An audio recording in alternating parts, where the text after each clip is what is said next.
Hey guys, so in this video today, I'm just going to run you through a case study of the results that we got for the business that you can see on the screen in front of you.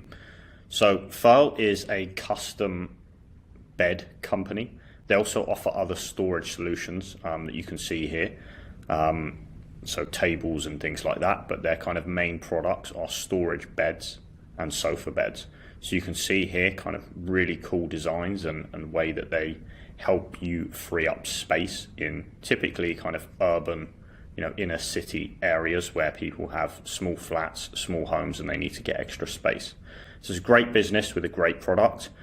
Traditionally, it had kind of grown offline, so things like print media, word of mouth, and more traditional advertising.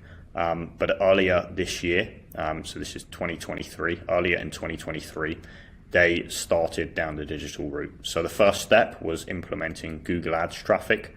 They also worked with SEO and kind of performance PR to help get more people on site.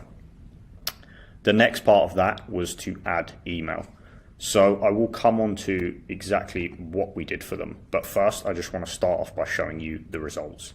So in June 2023, which you can see on the screen in front of you, the business was doing about 13K online, with 0% of that coming from email.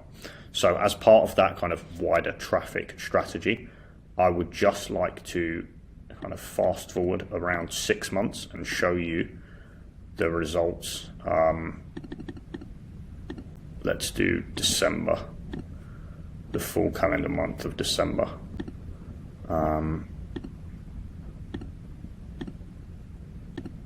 To show you that growth. So, massive growth of the business to around 260K, of which close to £100,000 of that is coming from email.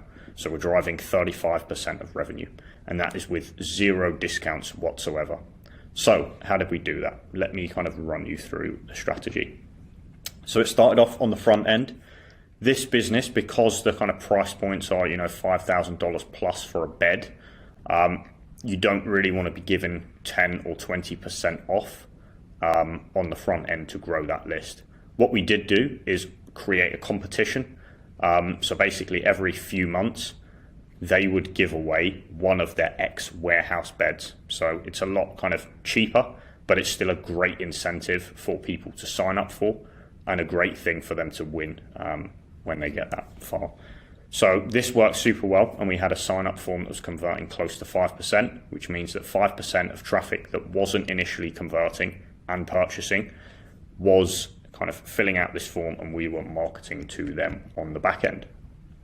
And then if we look at kind of where the revenue come from, 77%, so quite a large portion of this is coming from the flows. That is because a lot of nurturing needs to be done, for such a high ticket purchase.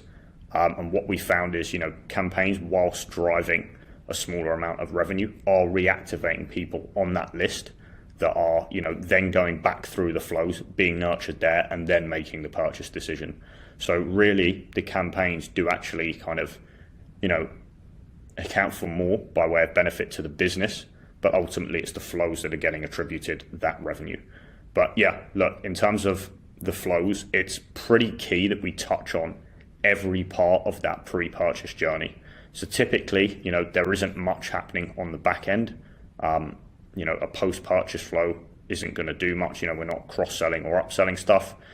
Yes, there was a push for kind of gifting and referrals and spreading the word, but typically we did that via campaigns rather than flows.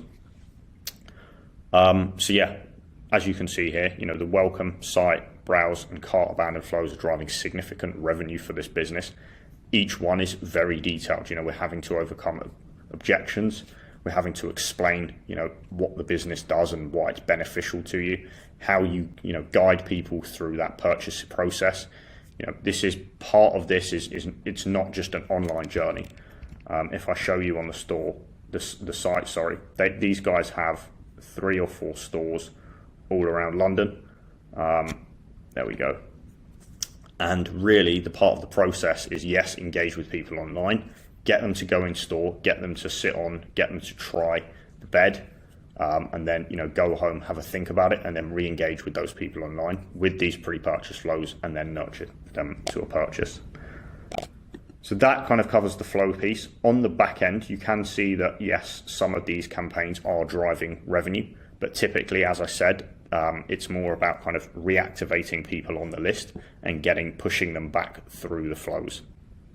So the campaign side of things is more kind of content focused. As you can see here, we're pushing people to visit the showroom. We're highlighting certain products, certain fabric types, and we're sending topical messages.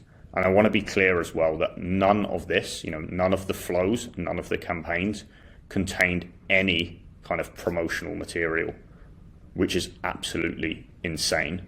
That we can drive, 35% of a business's top line revenue, close to £100,000 in 1 month, without any promotions whatsoever. So that's the kind of strategy that we implemented. I'll just quickly show you a couple of the email designs that we did for these guys. I'll show you maybe the December campaigns, just so you can see there. We went for that kind of, the same kind of vibe as the website. If this loads, you'll be able to see that. It's the same kind of simple, clean feel. Really nice, well-structured emails that you can see on the screen in front of you. So yes, they're optimized for mobile, but they also really match that kind of desktop vibe of the website. So if you would like us to do something similar to this for your business, perhaps you run, an e-com brand, maybe it's, a high ticket item, or it's in a, home and product space and you're not sure if going digital is the right way for you, please check out the link in the description below this video.